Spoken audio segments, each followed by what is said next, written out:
Alors déjà, on est heureux d'accueillir le professeur Olivier Audet. Donc, évidemment, il y a toute une présentation de sa biographie détaillée dans le livret, donc je vous laisserai aller découvrir son parcours très complet, mais on peut dire en résumé qu'il a vraiment rempli les trois grandes dimensions des professeurs, c'est-à-dire une grande part au niveau de la recherche, puisque vous verrez qu'il a publié plus d'une centaine, plus de 130 articles au moins dans des revues scientifiques qui combinent à la fois la psychologie du développement d'un point de vue classique, mais aussi maintenant avec tout ce qui est les techniques d'imagerie cérébrale.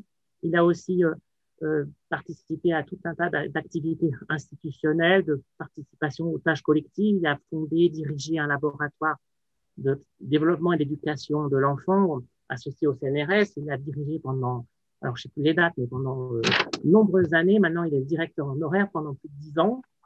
Donc vraiment, il participe à de nombreuses tâches institutionnelles. Et puis la nouveauté, c'est que même maintenant, alors félicitations Olivier, on va pouvoir te voir aussi au dictionnaire du Larousse. Donc je vous invite à aller en détail voir sur son site toutes les activités qu'il conduit. Et pour la dernière partie, qui est aussi quelque chose à ne pas négliger dans les activités des professeurs, c'est tout ce qui est diffusion et explication au grand public. Et vous verrez aussi qu'il a toute une activité de diffusion avec des livres de grand public, carrément de propositions aux enseignants, des sites, toute une activité de valorisation de la recherche qui est aussi très important dans notre domaine. Donc, je suis heureux et très content de t'accueillir. Je te passe la parole tout de suite pour ne pas empiéter sur ton temps et je te souhaite une très belle conférence et vraiment merci beaucoup d'être là et de clôturer notre séminaire. Merci, merci beaucoup, Édouard. Vous m'entendez bien? Merci de cette invitation. Je suis très honoré de clôturer ce site, ce cycle, pardon, pour plusieurs raisons. La première est que je suis très attaché à Jean Piaget, que je n'ai jamais rencontré, mais qui est mon véritable maître intellectuel, et que je fus aussi jadis professeur invité à l'Université de Genève au tout début de ma carrière, au milieu des années 90, lorsque Pierre Mounou fut doyen de la faculté et m'a demandé de faire son cours pour les premières années. J'en garde vraiment un excellent souvenir. Je regrette de ne pas être à Genève ce soir pour les raisons que chacun sait. Et je vous parle donc de mon laboratoire de la Sorbonne, laboratoire de psychologie du développement et de l'éducation de l'enfant, le LabCID, que j'ai en effet dirigé durant 20 ans et qu'aujourd'hui dirige mon collègue, le professeur Grégoire Borst. Alors, en effet, je prends beaucoup de plaisir, outre à faire des recherches scientifiques fondamentales sur le développement cognitif de l'enfant, à les expliquer, à les diffuser au grand public et en particulier au monde de l'éducation, tant pour les adultes que pour les enfants. Je vous présenterai quelques couvertures de livres pour enfants sur le cerveau que nous avons publiés ces dernières années. Le titre de cette conférence est donc des clés pour un bon usage des neurosciences à l'école et je me suis inspiré du livre de poche que j'ai publié cet hiver qui s'appelle L'école du cerveau de Montessori, Freinet et Piaget aux sciences cognitives. Il était déjà publié chez Mardaga depuis 1998, mais il a été transféré dans la collection Livres de poche, donc très accessible pour tous. Je vous remercie aussi d'être présent. J'ai vu à l'écran que vous étiez une centaine à peu près, j'imagine, de Genève, mais aussi d'un peu partout en Europe et éventuellement dans le monde, tant je suis convaincu que les archives Jean Piaget continuent, sous l'impulsion du professeur Gintaz, d'être très attractives pour le plus grand nombre, à la fois en hommage à Piaget, aussi en renouvelant complètement les visions du développement cognitif telles qu'on le fait aujourd'hui. Ce que je vais vous faire en 45 minutes, c'est une grande chevauchée à travers l'histoire et la dynamique de ces recherches, de manière à ce que nous puissions ensuite discuter. Alors l'histoire, en effet, de la psychologie du développement cognitif et même de la pédagogie s'inscrit dans la très longue histoire de la pensée, de la philosophie, ensuite de la psychologie. Platon, Aristote, Descartes, Locke, Kant, Piaget. Une brève analyse de cette histoire. Vous savez que dans l'Antiquité, dans la première académie qui fut fondée à Athènes, Platon, le fondateur, discutait, comme on le voit sur cette peinture, avec son élève Aristote et Platon pointe le doigt vers le ciel parce qu'il croyait aux idées divines, innées, qui étaient dans l'esprit dès la naissance et qu'on retrouvait par réminiscence, alors que son élève Aristote, au contraire, était déjà empiriste. Pour Aristote, les connaissances se construisaient dans le monde. Il était bien conscient qu'il fallait des garde-fous à cette construction de connaissances dans l'environnement, qui ont été les syllogismes, hein, et l'invention des règles logiques du syllogisme. Et c'est pourquoi vous voyez que donc, Platon avec sa toge orange pointe le doigt vers le ciel, inéisme. Aristote avec sa toge bleue pointe le doigt vers vous, dans le monde, dans l'environnement, empirisme. Et en fait, dans toute l'histoire de la philosophie et de la psychologie, on a retrouvé ces deux grandes tendances. Descartes, que vous voyez ensuite, était inéiste, et Descartes considérait que dans l'esprit du bébé existaient des idées logiques et mathématiques claires et distinctes qu'il fallait retrouver par la méthode cartésienne. Locke et Hume, les philosophes empiristes, étaient au contraire, comme Aristote, convaincus que les connaissances se construisaient dans l'environnement et par une impression en quelque sorte de l'environnement sur l'esprit de l'enfant. Kant est redevenu inéiste avec les a priori de l'entendement. Et en fait, on voit ce balancier entre inéisme et empirisme qui n'a fait que caractériser l'histoire de la pensée. Et le premier à avoir proposé une réelle synthèse entre inéisme et empirisme, c'est Piaget, en refusant l'une et l'autre de ces théorie et en prescrivant le constructivisme qui était ni inéiste ni empiriste, mais l'idée que chaque bébé, chaque enfant, au cours de son développement, par ses actions sur le réel qu'il va intérioriser mentalement, va reconstruire les lois de fonctionnement du réel, ce qu'il appelait la construction du réel, la construction de l'intelligence. Et je crois qu'il faut rappeler ça en toutes circonstances. C'est un psychologue, et un psychologue du développement, Jean Piaget, qui a mis le premier un terme à cette opposition, à cette dualité entre empirisme et inéisme. Alors aujourd'hui, évidemment, on est dans un néoconstructivisme, voire un neuroconstructivisme qui décrit parfois différemment de Piaget le développement cognitif de l'enfant, mais on reste constructiviste, à savoir reconnaissant au bébé des capacités innées, voire très précoces, sans doute plus complexes au niveau cognitif que ce que l'avait imaginé Piaget, et par ailleurs un rôle clé, vous allez le voir, de l'environnement que l'on peut aujourd'hui aussi caractériser par des interventions pédagogiques que l'on visualise en imagerie cérébrale grâce aux nouvelles technologies qu'a évoqué Édouard, tout à l'heure. En parallèle de cette évolution de la philosophie, de la psychologie, la biologie, bien sûr, dont le grand fondateur au XIXe siècle fut Darwin. Et vous allez voir qu'aujourd'hui, vous le savez, dans les recherches contemporaines, eh bien, on combine précisément biologie et psychologie. Ce que Piaget souhaitait déjà dans ses aspirations théoriques, épistémologiques. Vous savez que pour Piaget, la psychologie devait trouver ses origines dans la biologie grâce à son fameux cercle des sciences. Mais c'était une inspiration théorique chez Piaget. Il n'avait pas les technologies dont on dispose aujourd'hui pour réellement explorer le cerveau en développement et faire l'union entre la psychologie et la biologie, c'est-à-dire les neurosciences.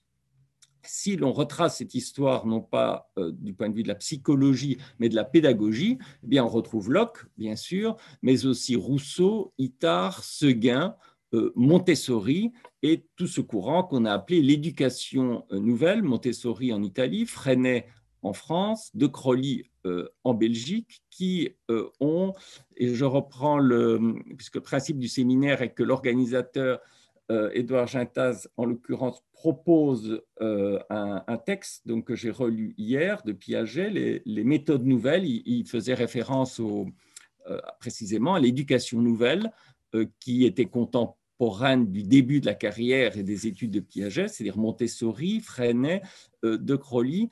Et il faut savoir que ce qu'ils partageaient, c'était la loi de l'intérêt, c'est-à-dire que l'enfant devait être intéressé, motivé, acteur de ses apprentissages.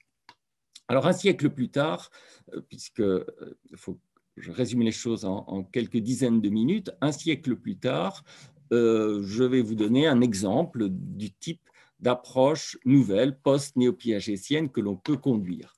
La première chose est qu'en effet, on a aujourd'hui une connaissance, voire une visualisation extrêmement précise du cerveau humain qui est une machine à décision, et en particulier le cortex préfrontal à l'avant du cerveau, qui est le lobe de la décision et qui aurait très certainement beaucoup intéressé Piaget parce que c'est aussi le lieu de l'abstraction, de la synthèse, et je vais y revenir à plusieurs reprises. On peut donc avoir aujourd'hui cette connaissance précise du cerveau grâce aux caméras d'imagerie cérébrale. Donc, vous voyez un exemple sur ces diapos, et notamment l'IRM, l'imagerie par résonance magnétique, à la fois anatomique pour bien observer les structures du cerveau chez l'adulte, mais aussi chez l'enfant au cours du développement, et l'IRM fonctionnel, c'est-à-dire ce qui se passe dans le cerveau d'un enfant alors qu'il est en train de résoudre une tâche cognitive dans la caméra d'imagerie cérébrale. Et avec mon laboratoire, on a en particulier tenu, et c'était une volonté personnelle, à reprendre une tâche classique de Piaget, la tâche de conservation du nombre, pour notre toute première expérience d'imagerie cérébrale qui fut conduite au début des années 2000 chez l'enfant.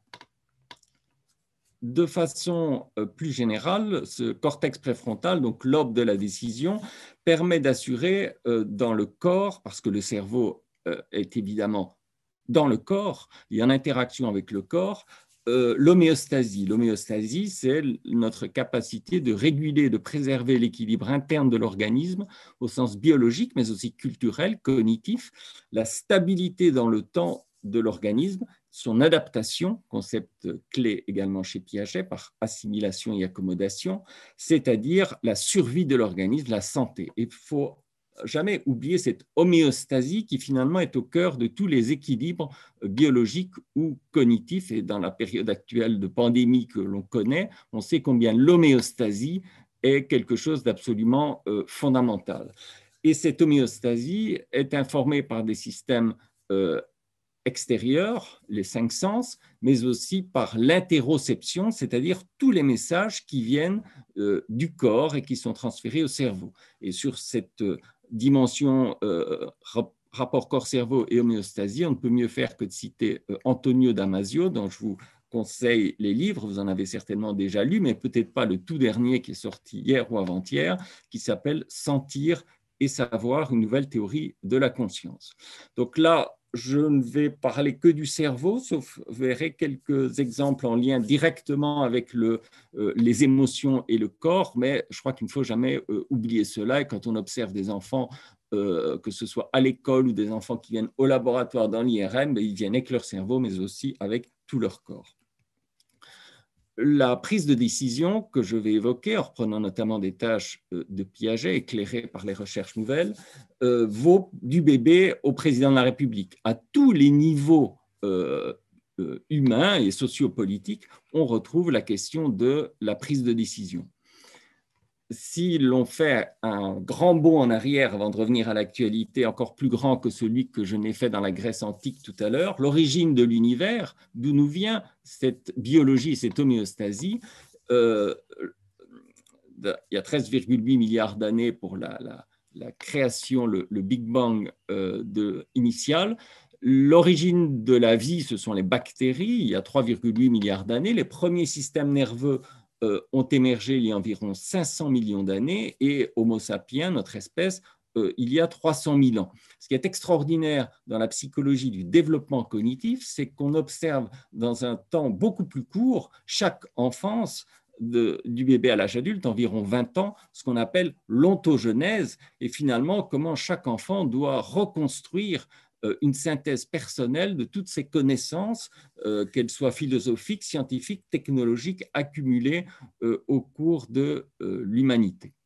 Donc cette grande triptyque matière, vie, pensée, depuis l'origine de l'univers, est aussi quelque chose qu'il faut se rappeler. On étudie, nous, finalement, que la pensée, le développement de la pensée, mais c'est cette histoire très longue qui est tout à fait passionnante, et comment l'humain et les bébés humains s'inscrivent dans la grande famille du vivant. Et ça expliquera aussi pourquoi il est important de connaître et de comprendre le cerveau, parce que c'est le cœur de notre évolution biologique. Alors voilà un mammifère. Hein. Vous avez vu l'arbre précédent de la famille du vivant qui commence par les bactéries à gauche et qui finit par les mammifères à droite. Voilà l'extraordinaire mammifère qui nous intéresse, le bébé humain de quelques mois, dont on voit d'emblée dans le regard de celui-ci l'éveil, l'intelligence, la loi de l'intérêt, comme disait Piaget dans le texte que j'évoquais tout à l'heure. Et le bébé humain a déjà quasiment dès le départ un cerveau doté de 86 milliards de neurones,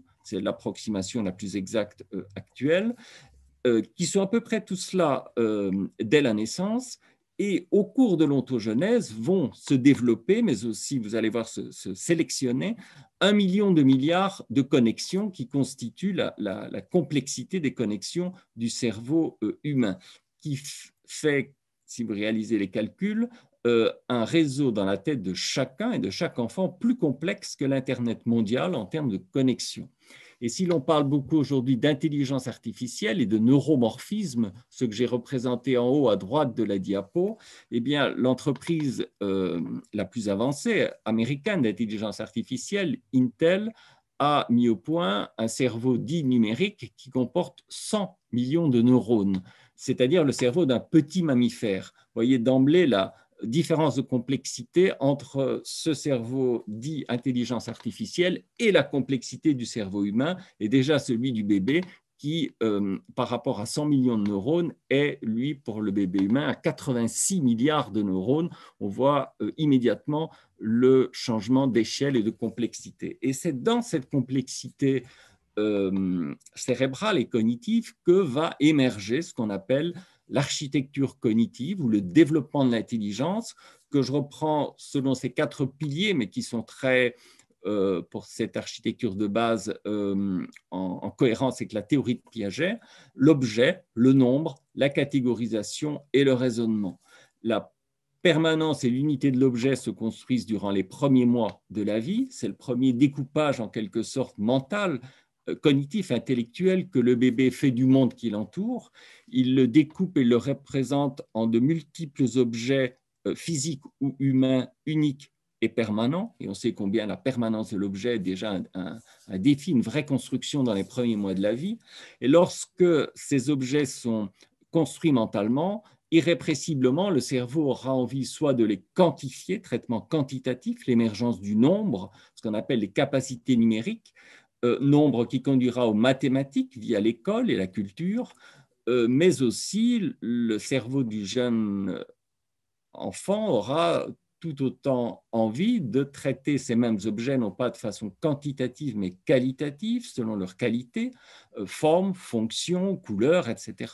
La catégorisation qui, elle, conduira aux taxonomies ou taxinomies, à travers l'école ou grâce à l'école et à la culture. Et à un moment donné du développement, ces traitements quantitatifs nombre ou qualitatifs catégorisation ne porteront plus seulement sur des objets concrets, mais aussi sur des idées, des hypothèses, des propositions logiques. Et c'est alors, Piaget disait à l'adolescence, c'est sans doute beaucoup plus tôt, c'est alors qu'émerge ce qu'on appelle le raisonnement. Et le raisonnement, chez l'humain, c'est ce qui fait toute la force du cerveau, la capacité que l'on a, et je reprends là une formule de Piaget, à considérer que le réel est un cas particulier du possible. C'est-à-dire qu'on peut imaginer d'autres mondes possibles que le nôtre, et c'est la force du raisonnement, notamment hypothético-déductif, qui est au cœur de la vie quotidienne, mais qui est aussi au cœur de la science, où l'on fonctionne par hypothèse, par test d'hypothèse et par déduction, et aussi de l'art, puisqu'un artiste imagine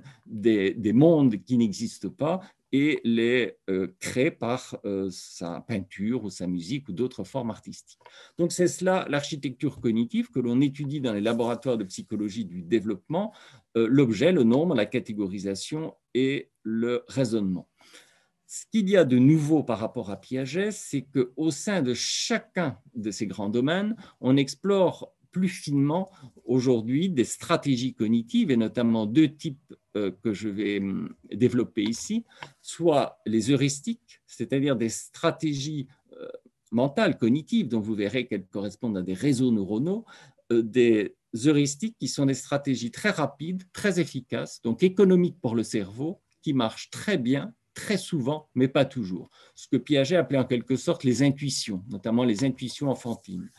Autre type de stratégie dont je vais vous donner plusieurs exemples sont à l'inverse les algorithmes, et notamment ce que les informaticiens appellent des algorithmes exacts, c'est-à-dire des stratégies plus lentes et réfléchies qui nécessitent un effort cognitif. Vous verrez notamment que cet effort implique le cortex préfrontal, effort cognitif et stratégie analytique, mais qui conduisent toujours à la bonne solution, à la différence des heuristiques qui sont plus approximatives, qui marchent souvent, mais pas toujours. Un algorithme, lui, est plus lent, mais conduit toujours à la bonne solution, sauf lorsqu'il y a un bug. Et sachez que la notion d'algorithme que l'on entend partout aujourd'hui, notamment sous l'impulsion de l'intelligence artificielle que j'évoquais tout à l'heure, n'est pas un concept récent qui viendrait de la Silicon Valley, mais vient du nom d'un savant perse dont je vous ai inséré le beau portrait, Al-Khwarizmi, dont le nom propre est devenu le terme algorithme, et c'est ce savant perse qui a introduit le calcul indien et donc les mathématiques dans notre culture et dans notre civilisation.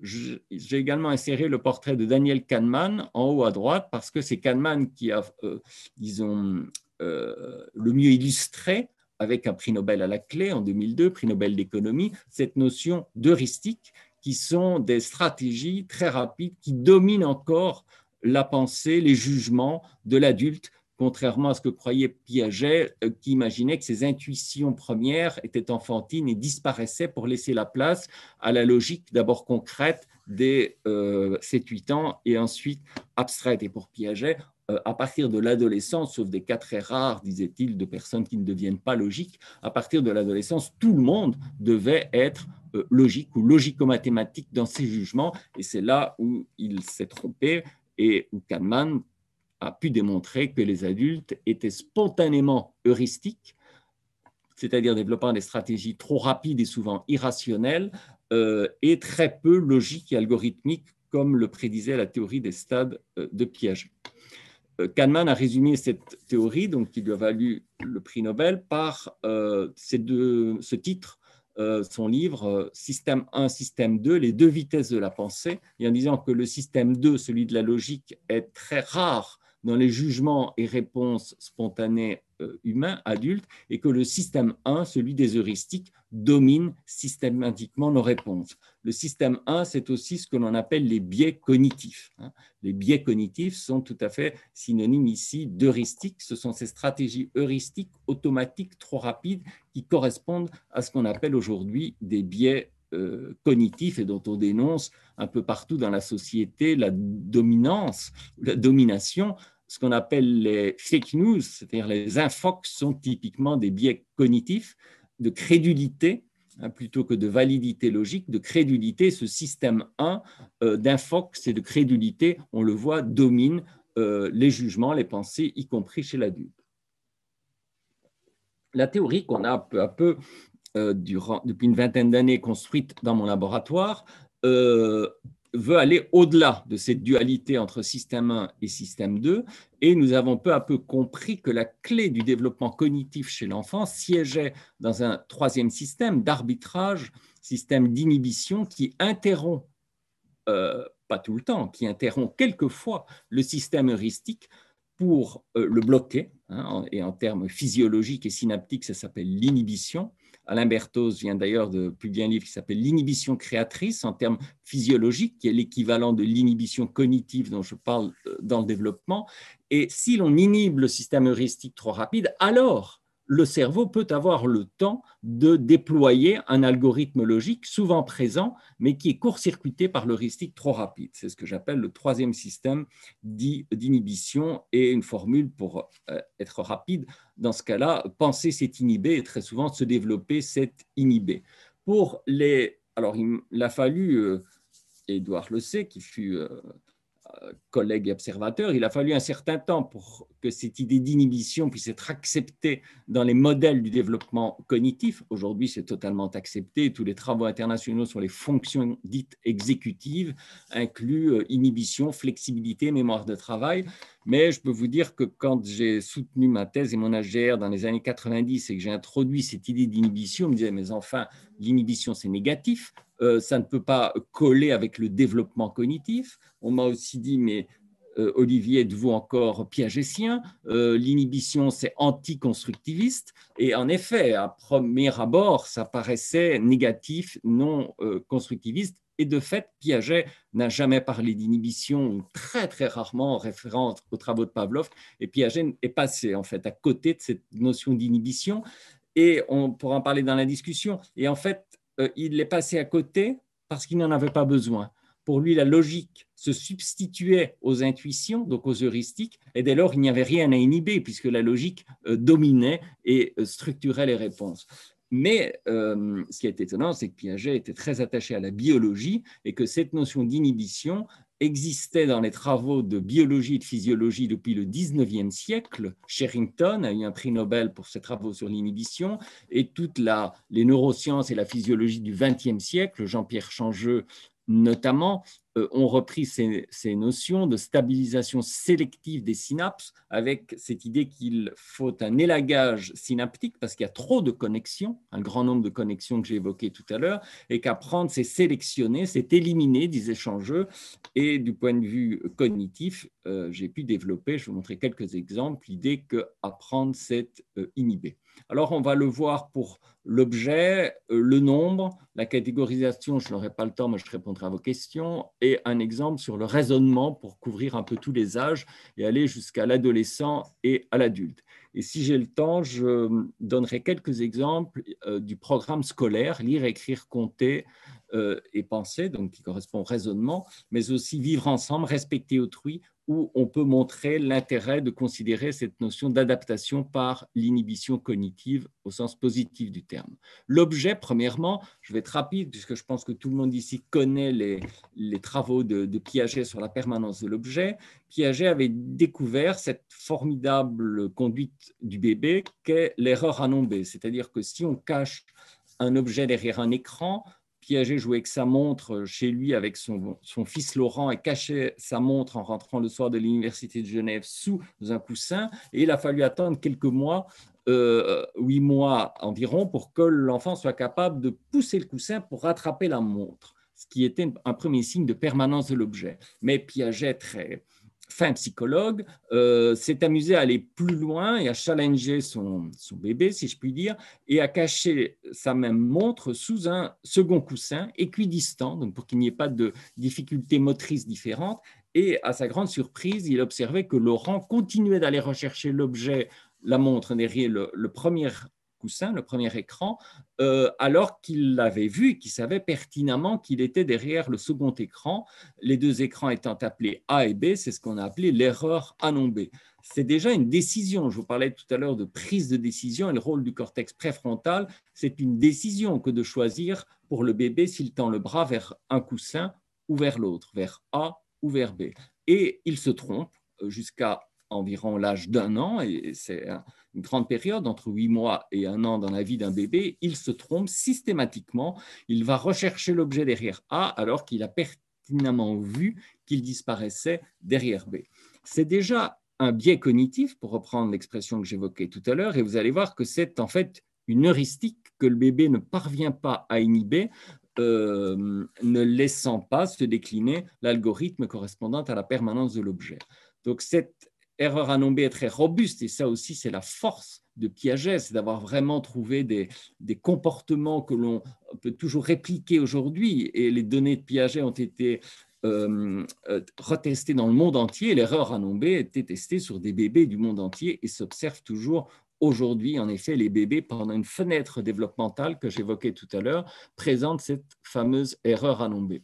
Des travaux que je n'aurai pas le temps de détailler là, mais notamment d'Adèle Diamond au Canada, ont peu à peu démontré que la difficulté du bébé n'était pas la permanence de l'objet en tant que tel, qui apparaît déjà vers 4-5 mois, tel que le montrent d'autres études sur les réactions visuelles à travers des paradigmes de transgression de permanence de l'objet, transgression des attentes, travaux de Baillargeon, mais également de Spelk, qui montrent que la difficulté du bébé n'est pas la permanence de l'objet, qu'il conçoit bien que l'objet est caché sous B, mais la grande difficulté est d'inhiber le geste préprogrammé vers A qui est dans son cerveau. Il a déjà tendu le bras vers l'écran A, il l'a même tendu plusieurs fois dans la procédure piagétienne, et vous comprenez que dans ce qu'on appelle le cortex prémoteur, qui est dessiné là en violet, il y a des esquisses motrices et qui correspondent aux automatismes moteurs, soit ancrés depuis longtemps, soit récemment ancrés, et que le geste préprogrammé vers A est dans le cerveau du bébé, et la difficulté pour lui est d'inhiber ce geste préprogrammé vers A pour activer l'autre geste, tout aussi facile pour lui, vers B, c'est-à-dire déjà de l'inhibition et de la flexibilité cognitive, tendre le bras plutôt vers B que vers A. Or, c'est très difficile car le bébé a déjà antérieurement tendu le bras vers A. Donc, ce défaut d'inhibition est très documenté. Je ne vais pas revenir sur ce travail d'Adèle Diamond, mais dont vous trouverez les références dans mon livre. Donc, déjà là, système heuristique, c'est le geste préprogrammé vers A qui crée un biais cognitif, l'erreur ranombée. Et je pense que l'ancêtre des biais, ce qu'on appelle les biais de raisonnement, les biais cognitifs, dont ceux observés par Kahneman chez l'adulte, l'ancêtre ou l'un des grands ancêtres des biais cognitifs et donc du système heuristique, c'est l'exemple de l'erreur ranombée. On voit que le bébé parvient à partir de l'âge d'1 an, dont on va voir que c'est le début de la maturation du cortex préfrontal, parvient à inhiber, c'est-à-dire à interrompre ce geste vers A pour activer le geste vers B, qui présuppose l'algorithme de permanence de l'objet, c'est-à-dire la capacité qu'a le bébé de concevoir que l'objet a disparu derrière l'écran B et aussi conserve sa permanence à travers ses déplacements dans l'espace de A vers B.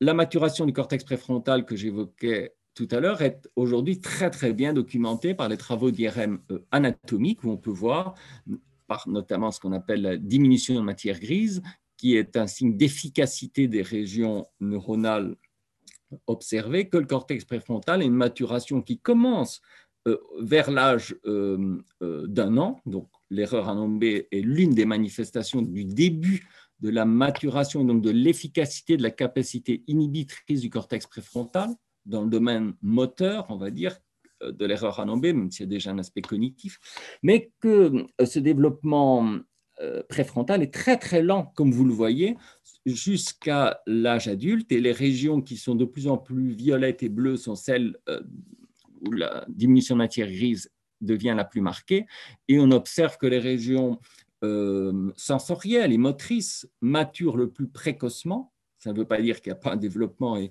Edouard Chintas l'a très bien illustré, et d'autres collègues, de la perception et des aspects sensoriels au début du développement, mais ça mature beaucoup plus rapidement que la prise de décision, l'inhibition des automatismes, et donc le cortex préfrontal qui, lui, jusqu'à l'adolescence, fin de l'adolescence et l'âge adulte, continue sa maturation et donc est encore très souvent inefficace. Et ce cortex préfrontal, comme je vais essayer de vous le démontrer, a dès lors besoin de beaucoup d'éducation, d'intervention pédagogique en raison précisément de sa fragilité eu égard à sa maturation.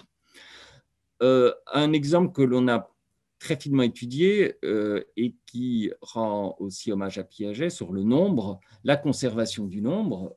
Autre exemple que la permanence de l'objet, l'erreur ranombée, mais beaucoup plus tard, disons à la période qu'on appelle l'école maternelle et l'entrée à l'école élémentaire, Piaget demandait à l'enfant, vous le savez, de décider si le nombre de jetons est le même au-dessus et en dessous de la ligne noire. Dans le premier rectangle, il y a une correspondance terme à terme, en quelque sorte. Les enfants réussissent dès 4-5 ans, disent il y en a pareil, il y a le même nombre de jetons au-dessus et en dessous de la ligne. Mais si, comme vous le voyez dans le deuxième rectangle, vous écartez l'un des deux alignements et que vous reposez la même question, qui là aussi est une prise de décision, une décision numérique, l'enfant doit dire s'il y en a pareil ou pas pareil, du point de vue du nombre. Et bien là, les enfants d'école maternelle se trompent et vont vous dire non, tu vois bien, il n'y en a plus pareil. Et si vous demandez à l'enfant pourquoi, eh bien, ils vont très souvent pointer du doigt l'alignement du dessous et suivre tout l'alignement et dire, tu vois bien, il y en a plus là parce que c'est plus long. Piaget considérait que, selon une théorie dite des stades, c'est-à-dire une théorie incrémentale, considérait que l'enfant était encore au stade 2, c'est-à-dire qu'on appelait préopératoire, l'enfant était non conservant, et qu'il fallait attendre le stade 3, c'est-à-dire 6-7 ans, ce que les philosophes appelaient l'âge de raison, l'entrée à l'école élémentaire, pour que l'enfant réussisse cette tâche. Et c'est vrai qu'il faut attendre environ 6-7 ans pour que l'enfant dise, je reviens à la diapo précédente, pardon, pour que l'enfant dise ben, il y en a quand même le même nombre, c'est pas grave, si tu as écarté, on pourrait les rapprocher, et tout type d'argument comme celui-là. Il faut donc attendre là aussi, ici, pas quelques mois comme chez le bébé, mais quelques années pour que l'enfant réussisse. Et Piaget disait, ben, l'enfant qui réussit, c'est un signe du fait qu'il est passé au stade 3 qu'on appelle opératoire concret, c'est-à-dire que l'enfant avait l'opération de dénombrement, ou en tout cas la structure logico-mathématique qui le permettait. C'était très convaincant, cette démonstration de Piaget, puisqu'en effet, on voyait un enfant qui échoue, stade 2, préopératoire. Piaget disait l'enfant est prisonnier de son intuition visio-spatiale, c'est-à-dire prisonnier de la longueur. Et ensuite, le stade 3, une structure logique, logico-mathématique du nombre qui venait se substituer à l'intuition visuelle. L'enfant n'était plus intuitif, mais devenait logique et ce que Piaget appelait conservant. On sait aujourd'hui que le développement cognitif est beaucoup plus complexe, dynamique et non linéaire, qu'il y a déjà chez le bébé, dès quelques mois, des capacités numériques et notamment l'algorithme visuel d'invariance du nombre par rapport à la longueur, mais que ces capacités précoces peuvent diminuer en fréquence d'usage au profit d'autres stratégies qui vont interférer et dont vous allez voir que précisément ces différentes stratégies dans un système dynamique et non linéaire vont créer des conflits cognitifs, des interférences, et que pour résoudre ces conflits cognitifs entre heuristique et algorithme, il faudra au cerveau cette capacité d'inhibition que j'évoquais tout à l'heure. On sait, je n'ai donné qu'un seul exemple ici, que très tôt, les bébés sont capables, dans des situations tout à fait similaires à celles de Piaget, avec les jetons plus ou moins écartés, de manifester l'algorithme visuel de l'invariance du nombre par rapport à la longueur. C'est-à-dire qu'ils ne sont pas surpris quand il y a des modifications spatiales de longueur ou de resserrement, alors qu'ils le sont dans une succession d'essais lorsque le nombre a changé. Il y a un grand paradoxe, notamment en France, mais évidemment dans beaucoup d'autres pays, entre les capacités mathématiques des bébés et des jeunes enfants, celles des adultes. On cumule beaucoup de médailles Fields en France. Vous avez le portrait de Cédric Villani. Et entre les deux, on sait combien les capacités mathématiques des écoliers sont pas très bonnes, que dans les classements PISA, des pays comme la France se trouvent mal classés. Donc, peut-être qu'on ne comprend pas assez bien ce qui se passe du point de vue du développement des mathématiques et du nombre entre ces capacités précoces, ces capacités tardives et finalement les incapacités, par exemple, de conservation du nombre qu'on évoquait tout à l'heure. Selon le modèle des 3 systèmes que je vous ai présenté au début, heuristique, algorithme, inhibition, on perçoit ici que ce qui domine dans la réponse de l'enfant, c'est l'heuristique longueur égale nombre. Et en effet, l'enfant se fie sur la longueur pour répondre et son erreur de conservation du nombre s'en déduit. D'où vient cette heuristique longueur égale nombre? Eh bien, il suffit de regarder les livres de maths pour petits ou d'aller dans des classes, comme beaucoup d'entre vous le font, et moi je m'amuse toujours en entrant dans les classes et on comprend immédiatement à regarder les murs des classes comment se construisent les heuristiques dans le cerveau et l'esprit de l'enfant. Très souvent, la suite des nombres de 1 à 10 est illustrée par des animaux, comme ici, ou par des fruits. On trouve en général l'un ou l'autre, ou des jetons éventuellement, ce qui serait encore plus proche de la situation de Piaget, comme ici, 1, une girafe, 2, 2 hippopotames, 3, 3 crocodiles. On apprend de façon explicite à l'enfant la suite des nombres, à travers le langage cette fois, mais vous comprenez que de façon implicite, inconsciente, subrepticement, le cerveau de l'enfant détecte une énorme régularité ici, longueur égale nombre. Et vous voyez l'échelle avec le petit rongeur qui la gravit, que l'illustrateur a mis sans doute pour faire joli, mais cette échelle, du point de vue mathématique, illustre, renforce une fonction linéaire entre le nombre et la longueur. Donc vous voyez comment, quelquefois, et même très souvent, tout est fait dans l'environnement, y compris didactique, pour créer l'heuristique qui sera le piège dans lequel l'enfant tombera dans une autre situation qu'on considère comme du même domaine, puisqu'il s'agit du nombre, et qui est tout à fait piégeante pour le coup par rapport à ce que l'enfant a surappris par ailleurs. Or, le cerveau, on le sait, est un grand détecteur de régularité dès le plus jeune âge, on l'a vu chez le bébé, et évidemment, l'enfant détecte ici la régularité entre longueur et nombre, ce qui crée une heuristique, c'est-à-dire une stratégie qui marche très souvent, elle marche ici. Ici, longueur est égale à nombre, et il suffit de regarder la longueur pour savoir si le nombre est égal ou non, mais pas toujours. Et le mais pas toujours, c'est le cas de la tâche de Piaget que j'ai remise en incrustation. L'heuristique marche pour les animaux, mais ne marche pas pour les jetons où l'on se trompe si l'on considère que la longueur est égale au nombre. Et Montessori, que j'évoquais tout à l'heure, avait très bien vu dans un livre qui s'appelle L'enfant, c'est un très beau livre, elle écrivait, on grave dans la mémoire de l'enfant absolument comme un burin incise dans la pierre, l'enfant est avide de saisir, c'est un véritable accumulateur. Et j'aime beaucoup cette définition parce qu'en la rapprochant des termes contemporains, c'est un accumulateur d'heuristiques, l'enfant. Et évidemment, dans l'exemple précédent, ce qu'il accumule, c'est la régularité selon laquelle longueur est égale à nombre, ce qui crée des connexions heuristiques par rapport à cette notion dans son esprit et dans son cerveau. Et donc, comme vous allez le voir, on l'a démontré en imagerie cérébrale, ce qui est requis à nouveau, mais dans un domaine de complexité accrue dans l'architecture cognitive, puisqu'on n'est plus au niveau de l'objet, mais au niveau du nombre, ce qui est sollicité, c'est le cortex préfrontal de l'enfant, et cette fois pour inhiber l'heuristique dominante, longueur égale nombre, qui marche partout ailleurs. Je vous ai donné un seul exemple avec le livre de maths pour petits, la suite des nombres est de 1 à 10, mais l'enfant va au supermarché sur 2 rayons, ce que les magasiniers appellent d'ailleurs des linéaires, sur 2 rayons à type de produits égaux. Si un alignement est plus long que l'autre, on dit qu'il reste plus de produits sur ce rayon-là. Longueur égale nombre est une stratégie que notre système visuel, ou en tout cas visio-mathématique, utilise tout le temps et a intérêt à utiliser parce que c'est la plus rapide et la plus efficace. Et elle est d'autant plus rapide et efficace qu'elle ne sera difficile à inhiber quand elle ne marchera pas. Et c'est là que le cortex préfrontal est requis, ici pour une décision numérique, et l'on a démontré, je vais vous le présenter après, que ce cortex préfrontal doit envoyer un ordre inhibiteur à longue distance dans le cortex pariétal que vous voyez où il y a le grand cercle noir, le cortex pariétal, dont on sait qu'il est le siège des mathématiques et du nombre, en particulier le sillon intrapariétal, mais le sillon intrapariétal et ce lobe du cerveau est non seulement le siège de la construction du nombre et des maths, mais aussi de l'espace.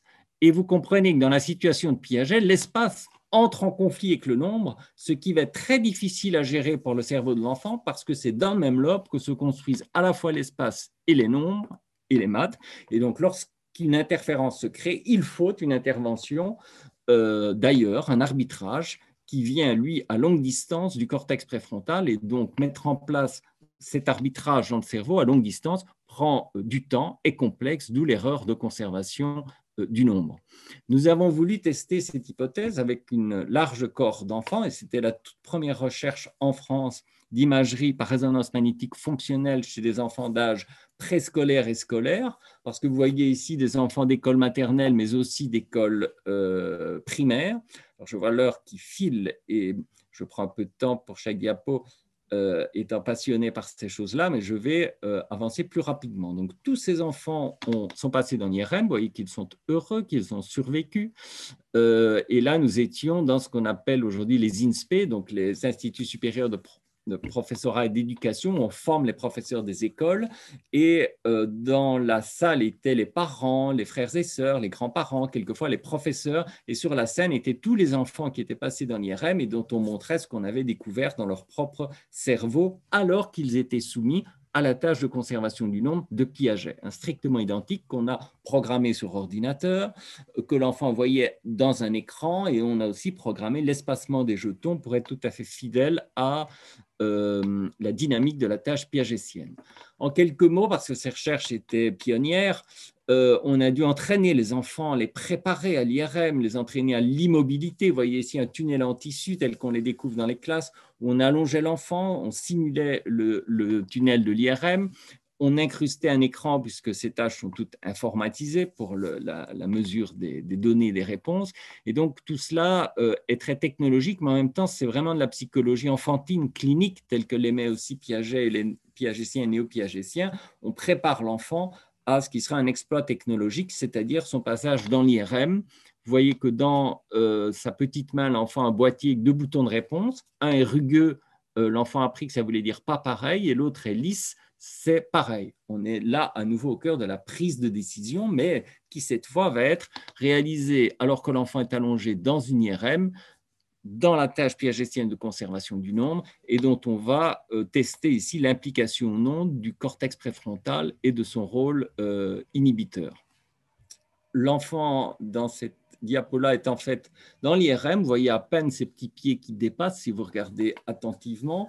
Et nous sommes dans la salle de contrôle, dans cette belle obscurité bleutée, et l'on voit sur l'écran d'ordinateur la reconstruction tridimensionnelle, point par point, au millimètre près, du cerveau de l'enfant toutes les secondes, alors qu'il va être en train de résoudre la tâche piagétienne. Et c'est ça l'exploit de cette technologie dont on a vraiment la chance, nous, psychologues de notre génération, de bénéficier, qui a été mise au point à la fin du XXe siècle et adaptable à des expériences de psychologie et de psychologie de l'enfant en particulier seulement au début du XXIe, et nous avons d'emblée tout fait pour utiliser ces technologies. On a dès lors pu montrer dans cette expérience dite de conservation du nombre que les enfants qui réussissaient, et eux seulement, mobilisaient le gyrus frontal inférieur, qui, alors là, c'était les premières découvertes dont on a fait l'hypothèse que c'était l'épicentre de l'inhibition, du contrôle inhibiteur. Cette hypothèse est aujourd'hui démontrée par toutes les données internationales et plusieurs méta-analyses qui ont montré que dans toutes les tâches dites d'inhibition, que ce soit le test de Stroop, que vous connaissez peut-être, le go-no-go, ou bien d'autres tâches, systématiquement, cette région très précise est sollicitée au moment des items qui nécessitent de l'inhibition par rapport aux items contrôle. Et en effet, on a découvert que c'était cette région dans l'encadré blanc qui différenciait du point de vue de son activation les enfants dits conservants et non conservants dans la tâche de Piaget. Par ailleurs, vous voyez qu'à l'arrière du cerveau, on a bien la région pariétale et en l'occurrence le sillon intrapariétal qui est activé, mais ça, il l'est déjà chez les enfants qui échouent, donc les petits d'école maternelle qui disent il y en a plus là où c'est plus long. Et dans cette région, les réseaux de neurones, que j'évoquais tout à l'heure, et cela est aujourd'hui très bien documenté, qui codent pour le nombre, et les réseaux de neurones qui codent pour l'espace, sont totalement enchevêtrés. Et on comprend aujourd'hui pourquoi, en raison de cet enchevêtrement, se crée l'interférence cognitive, le conflit entre l'espace et le nombre dans la tâche de Piaget et la grande difficulté dans laquelle se trouvaient les enfants si leur cortex préfrontal, par ailleurs, n'était pas encore suffisamment mature et ou entraîné pour inhiber l'heuristique visio-spatiale longueur égale nombre, dont on a vu tout à l'heure comment elle se construisait culturellement, pédagogiquement dans l'environnement scolaire. Et cette heuristique suractivée fait que le réseau de neurones qui correspond à longueur égale nombre dans le cortex pariétal va plus vite, système 1 heuristique, est plus rapide dans la réponse de l'enfant. Et l'algorithme, dans ce cas-là, qui est le comptage, hein, vous vous souvenez de la définition de l'algorithme, stratégie plus lente, analytique, qui demande un effort cognitif. Si l'enfant compte les jetons, 1, 2, 3, 4, 5, 6, 7, s'il y en avait 7, 1, 2, 3, 4, 5, 6, 7, double comptage, 7 égale 7, donc c'est pareil. Mais cette stratégie de comptage est beaucoup trop longue et laborieuse par rapport à l'heuristique visuel, longueur égale nombre, suractivé dans la tâche. Et là, vous avez un autre très bel exemple au cœur du développement cognitif où on comprend ce rôle du contrôle inhibiteur pour départager l'espace et le nombre, rôle du contrôle inhibiteur qu'on a pu aussi visualiser en deçà de la seconde. Je vous disais tout à l'heure que l'IRM, c'est une image toutes les secondes, mais pour illustrer cette vitesse des heuristiques et la difficulté à les inhiber, très souvent, le phénomène se passe en quelques centaines de millisecondes. Et on a montré en EEG haute densité qu'il y a 3 étapes.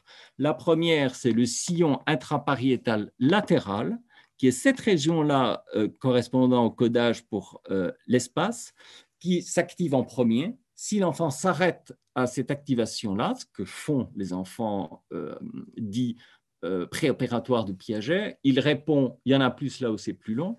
On a démontré qu'ensuite, deuxième étape, le cortex préfrontal, le gyrus frontal inférieur, que je vous ai montré dans les images précédentes, doit entrer en action. Il envoie un ordre inhibiteur vers le sillon intrapariétal latéral et qu'enfin, troisième étape, il faut encore envoyer un ordre activateur vers le sillon intrapariétal ventral, cette fois, qui est le siège du comptage. Comptage dont des travaux comme ceux de Gell-Mann et bien d'autres, Wien, ont montré qu'il existait beaucoup plus tôt chez l'enfant et on ne comprenait pas ce paradoxe entre les compétences numériques précoces du bébé et l'incompétence numérique tardive qu'observait Piaget dans la tâche de conservation du nombre. Par cette analyse plus fine que je vous propose ici, on comprend parfaitement. On comprend que le comptage peut être présent, notamment ici dans le sillon intrapariétal ventral, mais que si en amont, il n'y a pas eu ce travail d'inhibition du sillon intrapariétal latéral qui code pour l'espace et la longueur, ce comptage est court-circuité, n'a pas le temps de se déployer dans le cerveau et dans la réponse de l'enfant. Et on comprend mieux aujourd'hui pourquoi, en effet, les enfants dits non conservants de Piaget souvent savent compter. Et lorsque des psychologues français, notamment comme Pierre Gréco, qui aimait beaucoup Piaget, qui était l'un de ses assistants, disaient à Piaget, mais enfin, monsieur, je ne sais pas comment il l'appelait, mais d'un nom très respectueux certainement, mais les enfants savent compter, ils ont le nombre, ils ont le comptage. Piaget disait, non, le comptage c'est empirique, ça ne m'intéresse pas, il s'intéressait aux structures plus logiques. Et Gréco avait été quand même un peu audacieux et avait dit, bon, mais si vous ne voulez pas parler de conservation de la quantité, on va appeler ça la quotité. Il avait inventé un terme pour ne pas vexer Piaget, et la quotité, ça voulait simplement dire que l'enfant était déjà capable de compter donc il avait déjà l'algorithme, alors qu'il se trompait dans la tâche de Piaget. Et on voit clairement ici, aujourd'hui, que c'était un défaut d'inhibition, et que ce n'est pas anecdotique, c'est précisément, et la Piaget avait une très bonne intuition, les tâches étaient excellentes, l'inhibition, c'est ce qu'il y a de plus difficile pour l'intelligence et le développement. Donc la tâche de Piaget était bien extrêmement diagnostique, mais pas de ce qu'il croyait, pas d'un défaut logico-mathématique, mais d'un défaut qu'on appelle aujourd'hui exécutif, donc impliquant les fonctions exécutives du cortex préfrontal, et cette capacité à, ici, inhiber l'heuristique visuelle longueur égale nombre pour activer l'algorithme du comptage. Voilà ce que je redécline sur l'image pour que ce soit clair pour toutes et tous. Dans ce cas-ci, l'heuristique, c'est longueur égale nombre, suractivée, très construite culturellement et pédagogiquement. L'algorithme, c'est le comptage, qui est aussi très entraîné et présent, mais dans la tâche piagétienne, ces deux systèmes 1 et 2 entraient en conflit, et la clé du développement et du progrès cognitif est l'inhibition de l'un pour activer l'autre.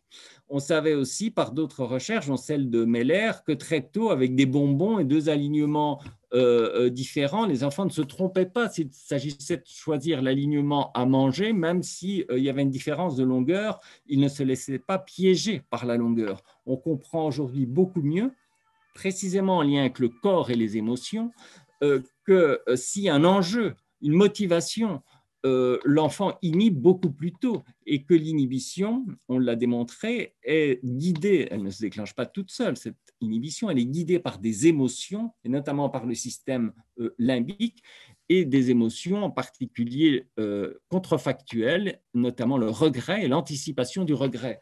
Si l'enfant anticipe le regret de ne pas avoir le plus de bonbons, il parvient à inhiber l'heuristique visuelle longueur égale nombre beaucoup plus tôt, dès plusieurs années, dès 2 ans, observait Meller, bien avant le stade piagétien, et donc c'était aussi incompréhensible avec un modèle hiérarchique et par stade de développement que ces réussites précoces. On les comprend aujourd'hui parfaitement par ce lien entre émotion et inhibition dans une région qu'on a identifiée, que je vous montrerai tout à l'heure, le cortex préfrontal ventromédian droit, qui est un système paralimbique de lien entre émotion et intelligence, et ici émotion et inhibition.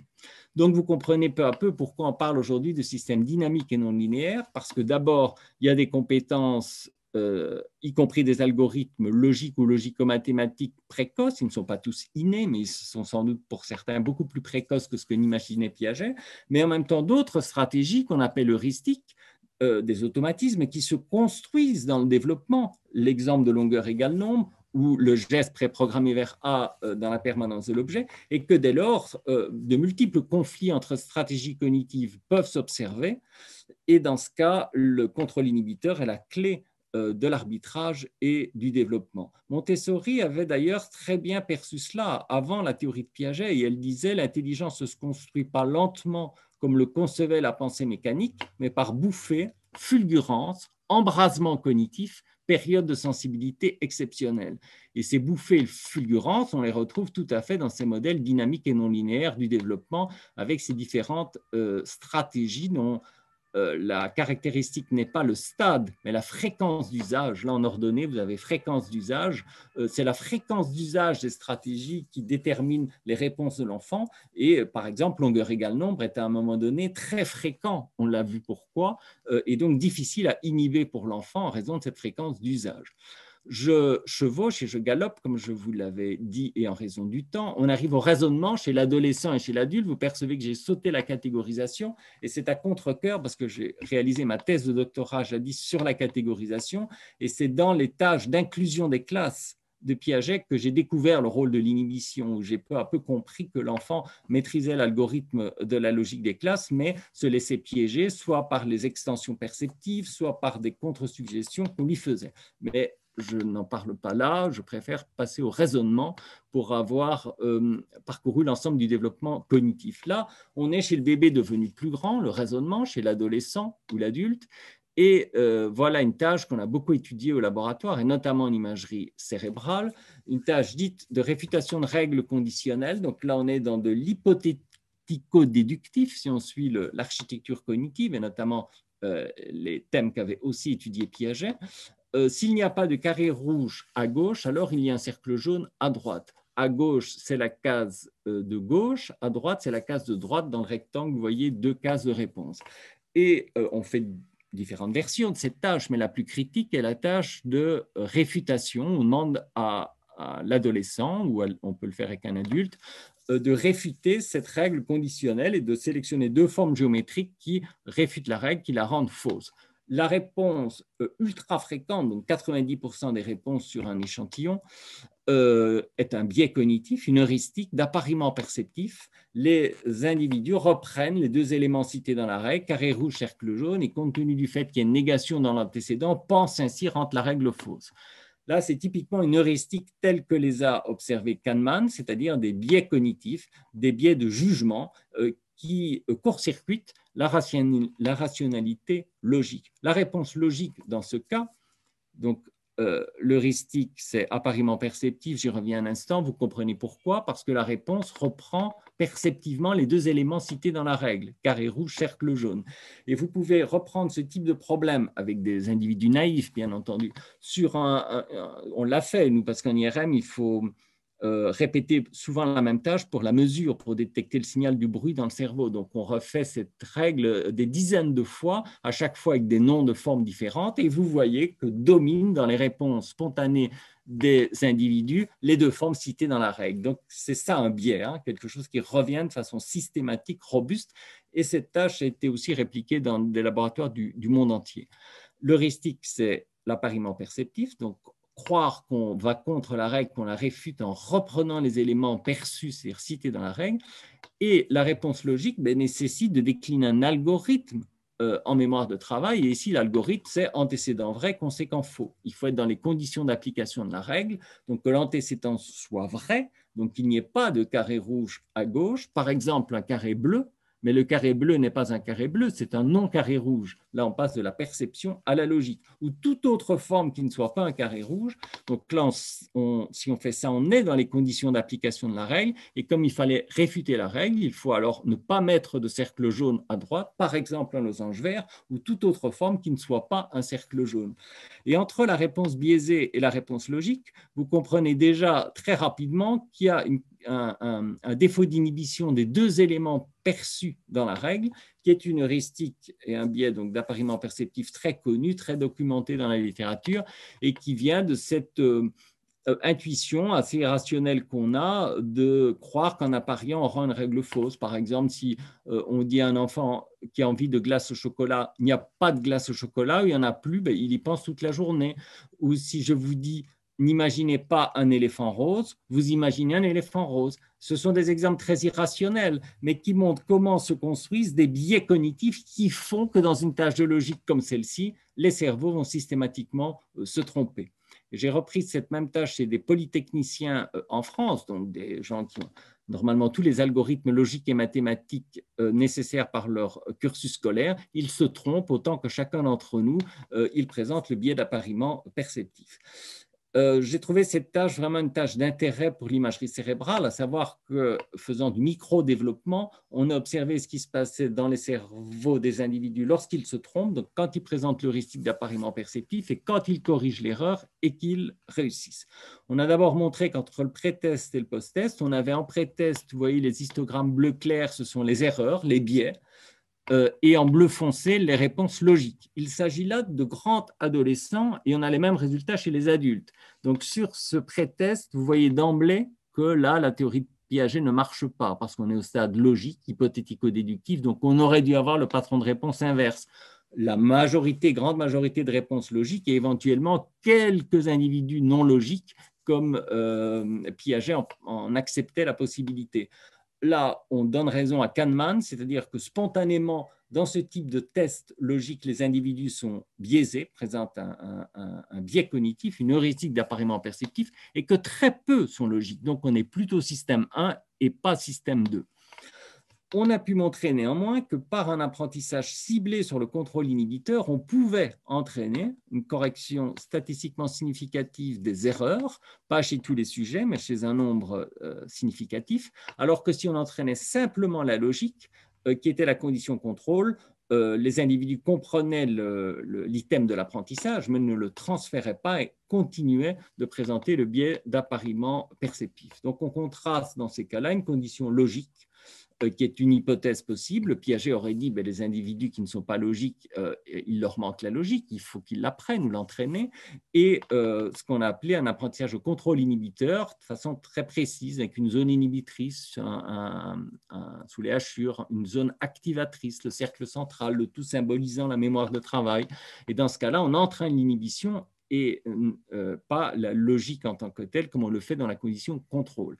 Et c'est en entraînant cette inhibition qu'on a pu observer une correction du biais de raisonnement chez l'adulte, ce que Montessori appelait une éducation à l'attention, mais d'un terme encore beaucoup trop général. Aujourd'hui, c'est l'attention sélective et ce contrôle inhibiteur, et c'est seulement les individus qui étaient parvenus après l'entraînement à l'inhibition à bloquer, donc à inhiber l'heuristique d'appariement perceptif, et activer l'algorithme logique. Chez ces individus-là et eux seuls, on a observé cette bascule cérébrale de l'arrière vers l'avant du cerveau qui pour nous était magnifique. C'est vraiment un exemple de flexibilité cognitive par inhibition et puis activation. Et on voit en effet que même les adultes spontanément n'utilisent pas leur cortex préfrontal, siège de la logique, siège de l'abstraction, puisque c'est un réseau très postérieur, très visio-spatial qui est utilisé alors qu'ils font l'erreur de raisonnement, mais qu'ils sont perfectibles et qu'avec un entraînement exécutif à l'inhibition, on peut accéder à la logique. C'est donc ici un exemple vraiment frappant du rôle de l'éducation en neurosciences et comment on peut montrer que le cerveau est perfectible et peut par l'éducation et par l'apprentissage, mais pas n'importe quel apprentissage. Ici, ce n'est pas un apprentissage logique comme l'eût préconisé Piaget, mais un apprentissage à l'inhibition qui entraîne cette reconfiguration cérébrale spectaculaire, y compris chez l'adulte. Je ne rentre pas dans le détail, mais vous imaginez que toutes ces situations sont finement étudiées et comparées. Donc, dans cet exemple-ci également, on a pu montrer que la région que j'évoquais tout à l'heure rapidement, le cortex préfrontal ventromédian droit, est le siège d'émotion, région donc très documentée par Damasio, et que cette région émotionnelle paralimbique n'est recrutée que chez les sujets qui switchent dans l'exemple précédent, donc qui sont capables d'inhiber leur erreur, et on a pu analyser, démontrer que cette émotion tout à fait particulière, hein, qui est le plaisir de découvrir la solution et d'inhiber sa première erreur de raisonnement, n'existe que chez les individus qui inhibent le biais pour activer la réponse logique, mais pas chez les autres. On sait aujourd'hui plus finement avec des échelles qui mesurent ces émotions, le doute, la curiosité et le regret, comme des échelles de douleur à l'hôpital. On demande aux adultes, aux enfants, de dire s'ils doutent de leur réponse, s'ils sont curieux de connaître la réponse de quelqu'un d'autre ou s'ils regrettent la réponse qu'ils ont donnée.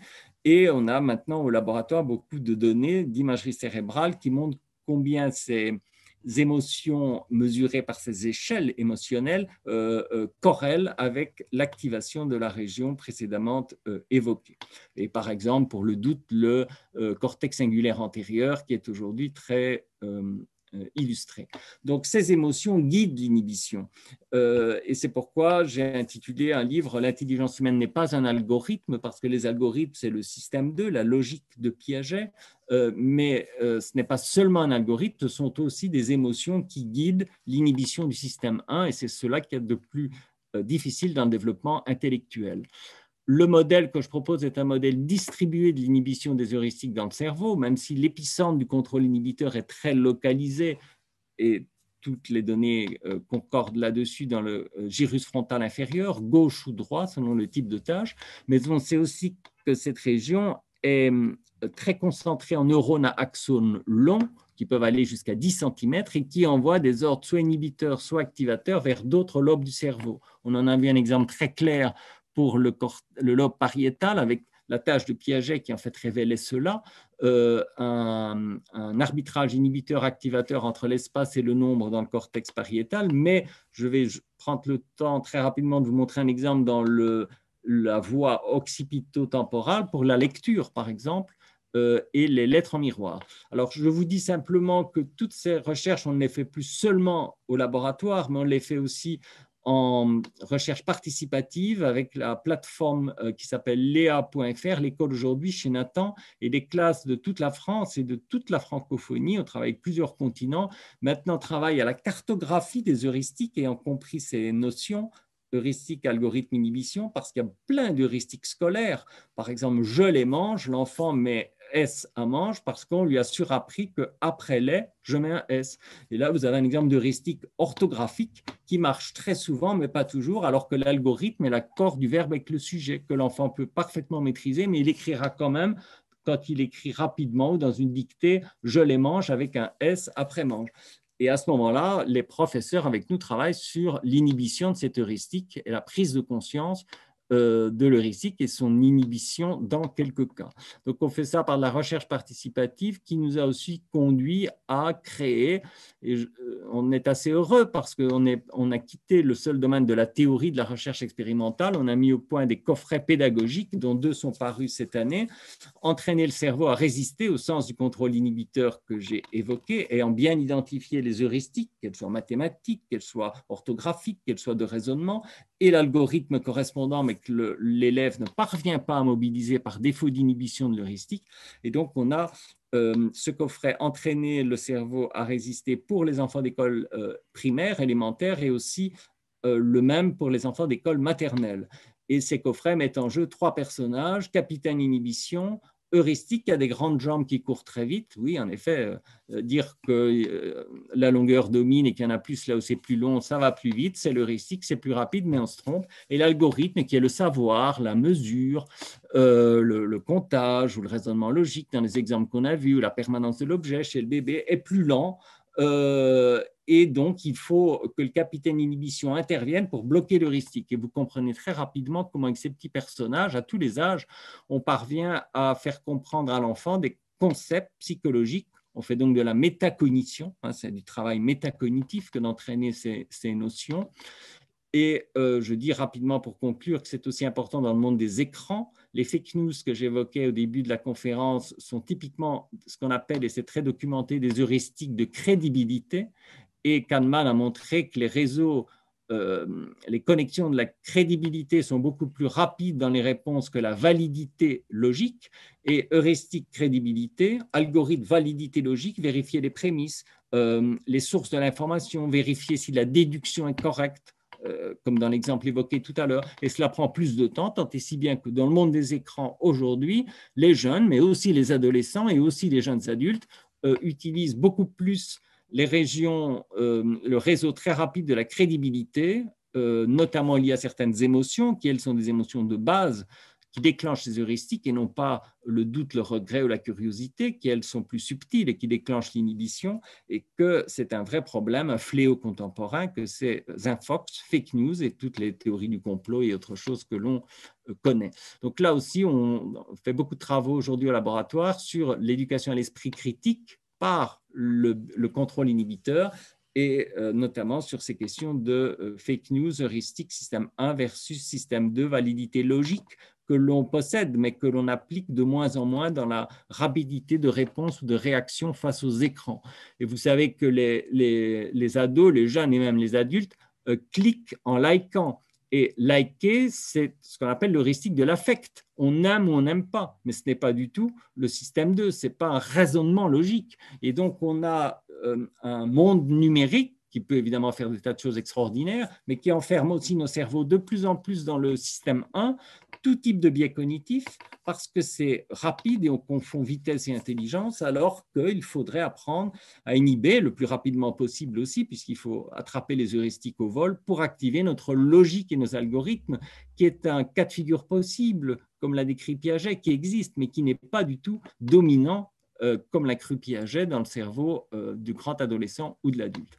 On a écrit beaucoup de livres pour les enfants, Mon cerveau, questions-réponses, Explore ton cerveau pour les plus petits encore, pour les professeurs des écoles, un manuel, Le cerveau et les apprentissages avec 50 experts du monde entier, L'école du cerveau, un que sais-je, la psychologie de l'enfant. J'ai eu le grand honneur de reprendre le titre de Piaget dans la collection Que sais-je, ce livre de poche, L'école du cerveau, et je vous avais promis de faire le lien avec le programme scolaire. Compter, on a vu l'exemple du nombre. Penser, on a vu l'exemple du raisonnement.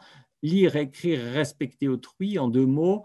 Les lettres en miroir, qui sont une grande difficulté qu'ont les enfants depuis toujours, le B ou le D ou le P ou le Q dans la lecture, peuvent tout à fait s'analyser. On a fait une thèse de doctorat qui était soutenue sur ce sujet au laboratoire. L'heuristique, c'est la généralisation miroir qui visuellement marche. 2 objets en orientation latérale différente, on ne se demande pas si c'est un objet différent. On infère son identité en miroir.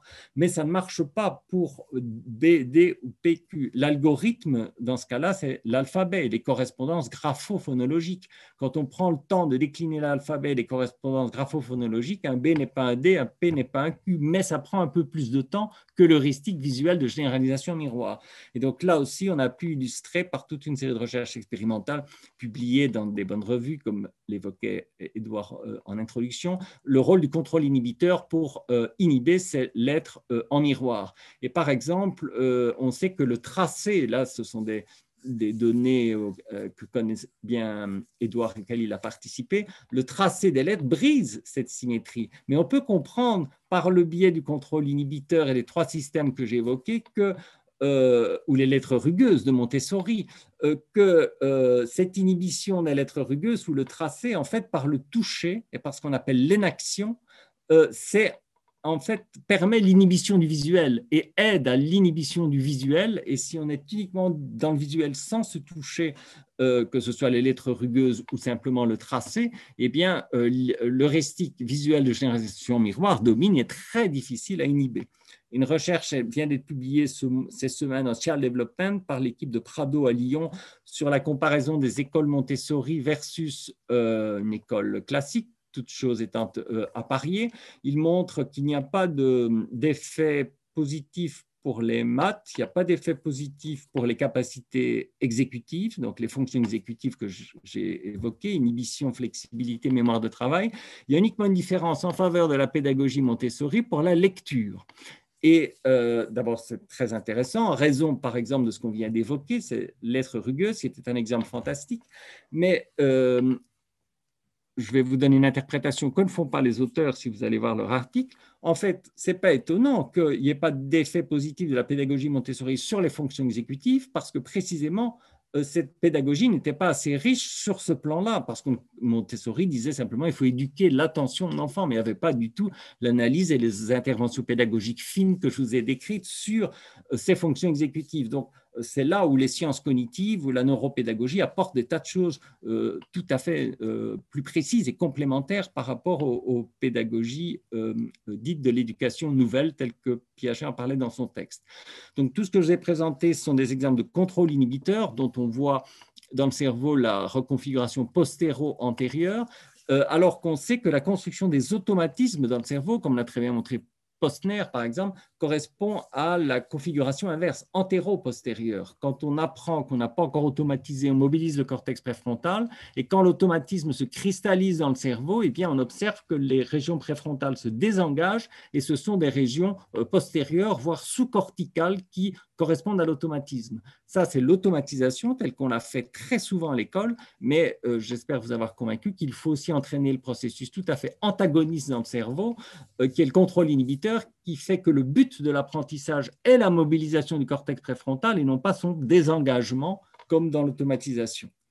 Et c'est aussi vrai pour le respect d'autrui, dernier exemple du programme scolaire, le vivre ensemble. Piaget, toujours dans sa théorie des stades, disait que jusqu'à 7 ans, l'enfant est égocentré. Donc, le stade préopératoire qu'on a vu pour le nombre, c'était le stade de l'égocentrisme dans le domaine du développement social, mais qu'à partir de 7 ans, 6-7 ans, stade 3 de Piaget, c'était la décentration sociale, la coordination des perspectives, la célèbre épreuve des 3 montagnes. Et sur cette illustration, vous voyez des deux professeurs des écoles qui disent en voyant la cour de récréation, ce n'est pas Piaget qui a dit qu'à partir de 7 ans, les enfants apprennent l'amitié et le respect mutuel. Évidemment, on sait combien les enfants restent égocentriques, comment nous, adultes, nous sommes égocentrés, simplement parce que ce n'est pas un stade qui a disparu, ce n'est pas une intuition qui a disparu, c'est une heuristique, l'égocentrisme. Et quand vous traversez la rue, vous avez absolument utilisé votre heuristique visuelle égocentrée. Et donc, on a mis tout en marche un programme de recherche avec Alain Berthoz du Collège de France, ici juste à côté de la Sorbonne, qui travaille sur le corps dans l'espace et notamment sur ces systèmes spatiaux qui sont l'égocentrisme, l'allocentrisme, voir les choses comme une carte, donc de façon allocentrée. Et on a montré qu'un paradigme que je n'ai pas le temps de détailler, mais dont je vous montre simplement la structure expérimentale, qu'un amorçage négatif qui teste le rôle de l'inhibition, que chez l'enfant comme chez l'adulte, il doit, l'individu, inhiber l'heuristique égocentré qui demeure et qui a un coût exécutif tout à fait spécifique et que l'égocentrisme, évidemment, ne disparaît pas, est une heuristique qu'on utilise très souvent, qui marche, mais pas toujours, et elle ne marche pas dans les cas où on doit être tolérant, où on doit imaginer le point de vue d'autrui, ce qu'on appelle les théories de l'esprit, qui nécessitent, on l'a également démontré, l'inhibition de l'heuristique égocentrée, sinon on n'est pas capable d'imaginer la croyance de l'autre, le point de vue de l'autre. Et là aussi, ça touche à des questions très contemporaines.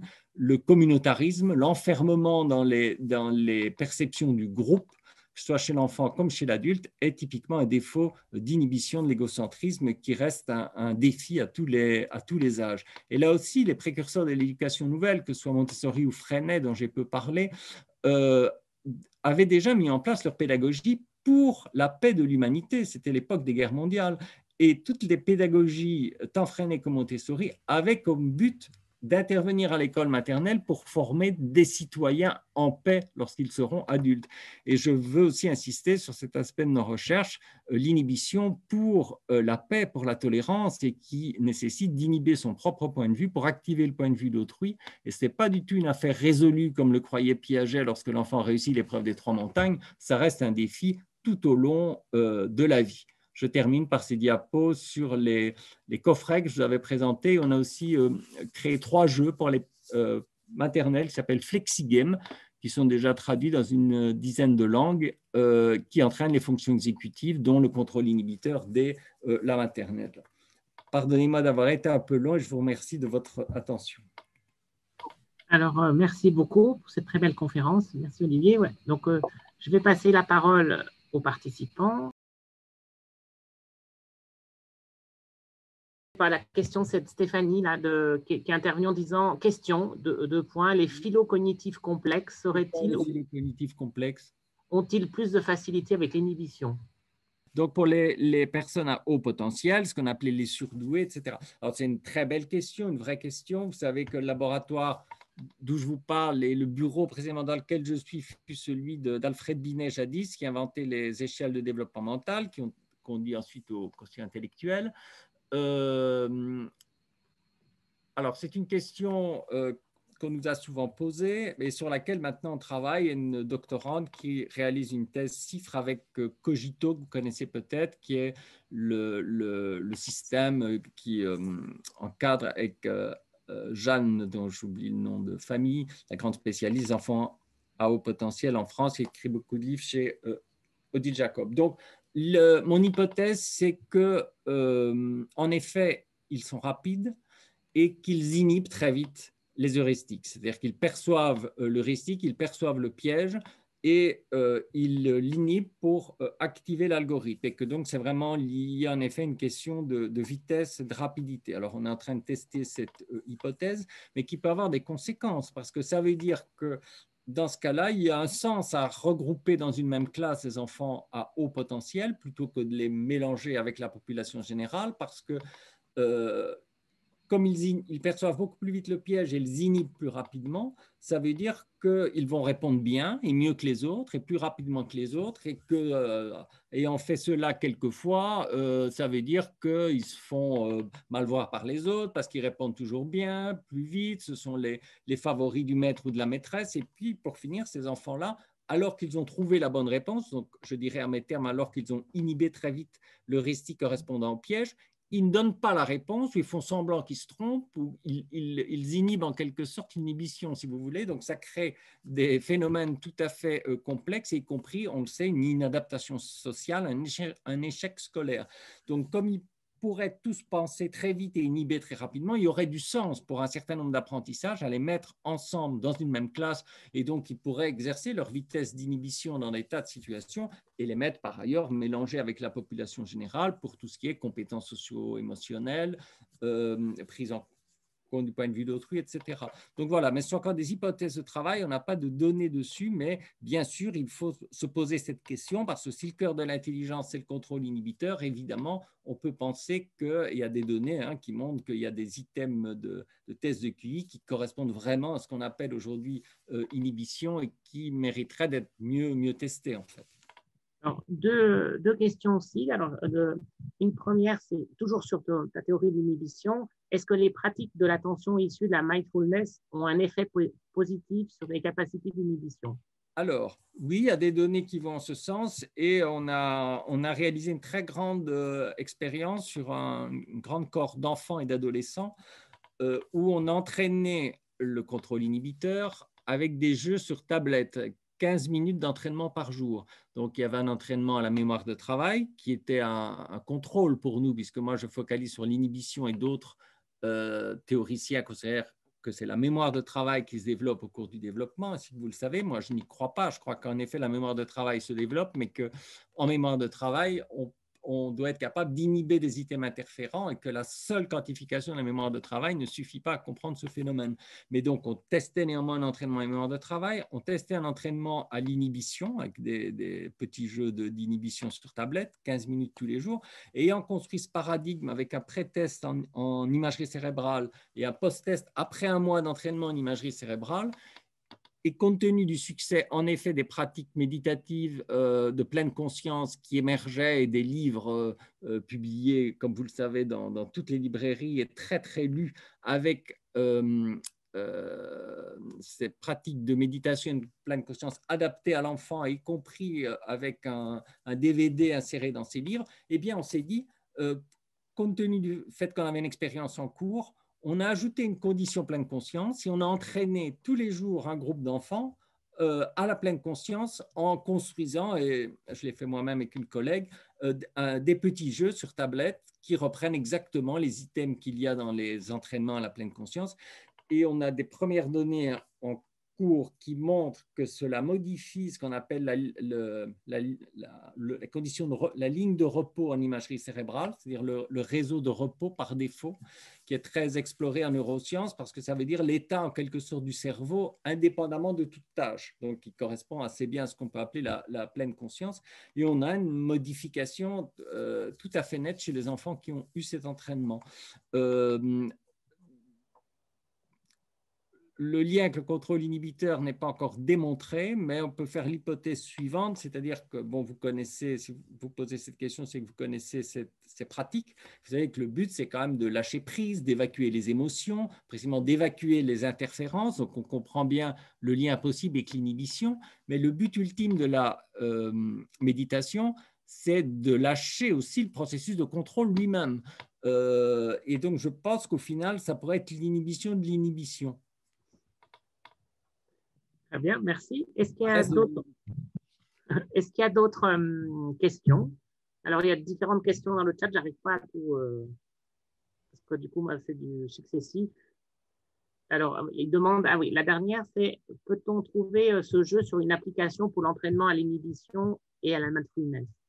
Alors, pour l'inhibition, il y a tous les coffrets que j'ai présentés tout à l'heure. Et dans les coffrets, un lien est fait avec les situations de pleine conscience. Donc, sur les coffrets pédagogiques, Entraîner le cerveau à résister chez Nathan, qui sont en effet maintenant commercialisés, donc tout à fait accessibles. Alors, il y a une main qui s'est levée sur mon... Anne l'a fait. Tu peux intervenir? Voilà, Oui. le micro marche, c'est tout bon. Bonjour, merci beaucoup pour votre présentation. J'ai une question par rapport au matériel que vous avez développé à viser des enseignants qui a été publié chez Nathan.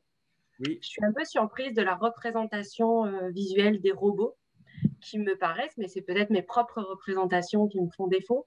J'ai l'impression que le système 1 est représenté par une robot fille et que le système du raisonnement est représenté par un robot garçon. Et d'une part, j'aurais trouvé ça intéressant que la thématique des robots, elle permette qu'il n'y ait pas de genre associé à ces deux systèmes. Et je trouve que c'est un peu le système qui se mord, le serpent qui se mord la queue, puisque finalement, c'est un peu rebondir sur ce système 1 de nos propres intuitions, que les filles sont émotives et que les garçons raisonnent, je caricature. Mais voilà, je voudrais vous entendre à ce sujet, si vous avez une opinion, ou s'il y a d'autres robots en fait qui sont représentés, puisque là, on n'a vu qu'une seule image. Alors, l'explication est très simple. Alors, en effet, on n'a pas projeté tout ce que vous projetez sur ces C'est dessins. mes propres représentations. Ce ne sont pas des robots, hein, ce sont des personnages. Alors, il se fait que le mot heuristique est féminin et que donc le dessinateur a dessiné l'heuristique par le féminin, que le mot algorithme est masculin. Mais il n'y a pas d'autre explication à tirer de cela que le genre des mots, mais on peut très bien imaginer l'appeler, ce qu'on a fait d'ailleurs dans un autre jeu, automatisme pour heuristique, et dans ce cas-là, c'est un grand A qui est masculin. Ok, merci pour votre réponse. Mais il ne faut pas trop genrer les situations non plus. Voilà. Est-ce qu'il y a d'autres... n'hésitez pas à intervenir. Pascal Cher. Donc, Pascal Scherer, j'habite du côté de l'Alsace. Je lis tantôt vos articles, Monsieur Gantaz et Monsieur Houdet aussi. Je suis actuellement doctorante dans les sciences de l'éducation. Et juste pour la genèse, comme j'ai l'opportunité et la chance de discuter avec Monsieur Houdet, quel était au départ votre questionnement quand vous avez fait votre thèse? Vous aviez travaillé beaucoup sur donc les Piaget, et c'est de là que vous vous êtes questionné. Comment est venue cette... Tout à fait. D'abord, je suis instituteur de première formation, comme vous le savez peut-être, et donc j'ai fait des classes Freinet notamment. C'est pour ça que je suis assez sensible à ce qu'on appelait l'éducation nouvelle. Mais dans mes études d'instituteur, on avait l'occasion pour certains élèves de faire un mémoire de recherche, et j'avais pris comme sujet les prérequis à l'apprentissage de la lecture, et dans les livres que j'avais lus, il y avait la formation du symbole de Piaget, parce qu'évidemment, dans les prérequis à l'apprentissage de la lecture, il y a la symbolisation. Et ce livre de Piaget fut pour moi une totale révélation qui a transformé ma vie, parce que c'est ça qui m'a donné envie d'explorer la psychologie de l'enfant. En lisant la formation du symbole de Piaget, donc livre de 1945 qui faisait le lien entre le jeu, le langage, donc ce qu'on appelle la fonction symbolique, j'ai compris qu'il existait, j'avais 20 ans, qu'il existait une science expérimentale de l'intelligence de l'enfant. J'ai trouvé ça absolument fabuleux. Je me suis dit, on ne m'a jamais dit ça. Je savais qu'il existait une science de la physique, une science de la chimie, une science de l'univers. Je ne savais pas qu'il existait une science de l'intelligence chez les enfants. Et donc, c'est à partir de là que j'ai décidé de poursuivre des études jusqu'au doctorat et toute la suite de psychologie de l'enfant. Je suis venu à Paris, à la Sorbonne, où j'avais il y avait une excellente spécialiste de Piaget, des études néo-piagétiennes, Jacqueline Bidot, qui était ma directrice de thèse, et elle m'avait proposé le sujet que j'avais volontiers accepté, de l'inclusion des classes et de la catégorisation. Et donc là, évidemment, il y a tous les livres de Piaget et Nelder, la genèse des structures logiques élémentaires, et en retestant toutes les tâches de Piaget, je vous le dis très rapidement, donc ma thèse a été publiée à l'époque sous la forme d'un livre aux presses universitaires de France qui s'appelait Catégorisation et développement cognitif, et puis après on a mené plein d'autres études, mais je remarquais que les enfants réussissaient l'inclusion des classes dès 6-7 ans, donc 10 marguerites et 2 roses, et on demande à l'enfant, y a-t-il plus de marguerites ou plus de fleurs? Et on sait que les enfants répondent jusqu'à 6-7 ans, toujours le fameux stade préopératoire, il y a plus de marguerites parce qu'il y a 10 marguerites et 2 roses. Et donc Piaget disait l'enfant est non incluant, comme il dit non conservant pour le nombre, hein, non incluant. Et à partir de 7 ans, en effet, les enfants réussissent. Et les enfants disent, ben non, il y a plus de fleurs, puisqu'il y a quand même 10 marguerites et 2 roses, ça fait plus de fleurs. Donc l'enfant a à ce moment-là la logique, l'inclusion des classes, le fameux stade 3 sur le schéma de tout à l'heure. Mais en faisant ces expériences, j'observais, et d'autres auteurs le faisaient en même temps à l'époque, qu'il suffisait d'une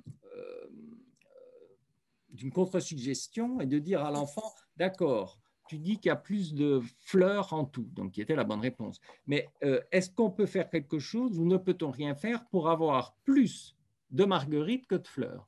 Et là, surprise, jusqu'à l'âge de 10 ans, 10, 11 ans, c'est-à-dire toute la scolarité primaire, les enfants répondent « Ah ben oui, c'est facile, tu n'as qu'à ajouter des marguerites ou enlever des fleurs ». Ce que j'appellerais aujourd'hui l'heuristique de l'ajout et du retrait. Évidemment, on apprend ça sans cesse à l'école, que pour avoir plus, on ajoute, pour avoir moins, on enlève. Et donc, je me suis dit, là, c'est quand même étrange. L'enfant n'est pas du tout logique comme le décrivait Piaget. Donc là, c'était une incompétence tardive, si vous voulez. Et plus loin encore, lorsque l'enfant finit par réussir vers l'âge de 11-12 ans, on faisait encore d'autres suggestions. Et les enfants disaient, par exemple, ah ben nous, on ne peut rien faire pour avoir plus de marguerites que de fleurs, mais peut-être que les Allemands pourraient. Et des tas de réponses ainsi qui montraient que l'enfant n'était pas logique. Et mes maîtres de l'époque, donc Jacqueline Bidot, Jacques Lautret, disaient il faut attendre l'adolescence pour que l'enfant soit réellement logique. Donc ils créaient un grand stade empirique, qu'ils appelaient ainsi, empirique, jusqu'à 11-12 ans. Et là, je me suis dit, très, très gentiment, très poliment comme étudiant, je me suis dit, mais il se trompe complètement. L'enfant est déjà logique beaucoup plus tôt et en effet beaucoup d'études ont montré après que l'inclusion des classes avec des situations prédicatives était l'enfant dès la maternelle pouvait montrer sa capacité de logique et d'inclusion, mais en fait on crée des pièges, des biais dans cette tâche. Piaget lui-même, en mettant 10 marguerites par rapport à 2 roses, il y a le piège de l'extension perceptive et 9 fois sur 10, lorsque l'enfant doit comparer des quantités, il compare ce qu'il a sous les yeux. On ne lui demande pas de comparer par rapport à une abstraction. Et donc, le biais de comparaison directe est un biais, une heuristique ultra utilisée par l'enfant. Et donc, on sait aujourd'hui, c'est comme ça que m'est venue l'idée de l'inhibition, et puis je l'ai testé dans ma seconde thèse qu'on appelait NHDR, que et c'était notre ami commune, Édouard de Grenoble, comment ça s'appelle ? Yvette Atwell. Voilà, Yvette Atwell qui était dans mon jury, et elle-même me disait, oh là là, votre notion d'inhibition, elle n'en était pas tout à fait convaincue. Et donc, j'ai pas un peu montré qu'en effet, chacune de ces tâches d'inclusion et leur version modifiée, à chaque fois, déclenchaient une heuristique particulière, l'ajout et le retrait pour la situation piagétienne classique. Piaget lui-même l'a reconnu dans un livre posthume de 1987, La logique des significations, où il montre que dans des situations prédicatives, on dessine l'ensemble avec 2 sous-parties A et B, que s'il n'y a pas de piège d'extension visio-spatiale, l'enfant réussit. Il disait, sauf à contraster et piéger sur les extensions, comme on le faisait jadis, écrivait Piaget. Il faisait référence à son livre avec Zeminska et Inelder sur la structure logique élémentaire. Et ainsi de suite. Donc, dans toutes ces tâches d'inclusion, j'ai peu à peu compris que la versatilité cognitive de l'enfant n'était pas du tout compatible avec la notion de stade, de structure logique qui incarnerait chacun de ces stades, puisque Piaget était structuraliste comme Lévi-Strauss en anthropologie, c'est-à-dire que la structure était là et devait correspondre à tous les comportements relevant de la structure logique. Et donc, peu à peu, j'ai compris qu'il se passait autre chose de l'ordre de l'attention sélective, mais encore plus profondément que ça, de l'ordre de ce processus inhibiteur que les différentes situations d'inclusion des classes mobilisaient différemment, alors que la logique était la même. Voilà, merci beaucoup. Alors, une toute dernière question, il ne faut pas qu'on dépasse 20 heures, vraiment très courte. Merci. Merci en tout cas. J'ai mis dans le chat, en tout cas, merci beaucoup pour votre participation à tous les participants et participantes.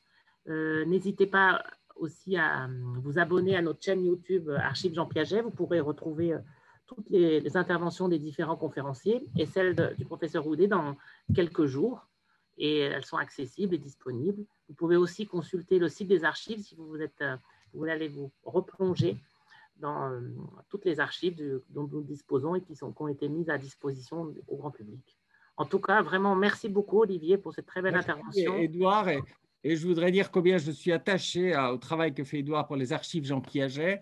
Vous le comprenez, même si je prends là, sur quelques exemples, des points de vue, des analyses tout à fait différentes de l'analyse de Piaget, combien ce maître de notre domaine a absolument, est un géant sur les épaules duquel nous nous plaçons pour faire des recherches nouvelles, mais aussi avec des technologies tout à fait nouvelles comme l'imagerie cérébrale qui n'existait pas à son époque.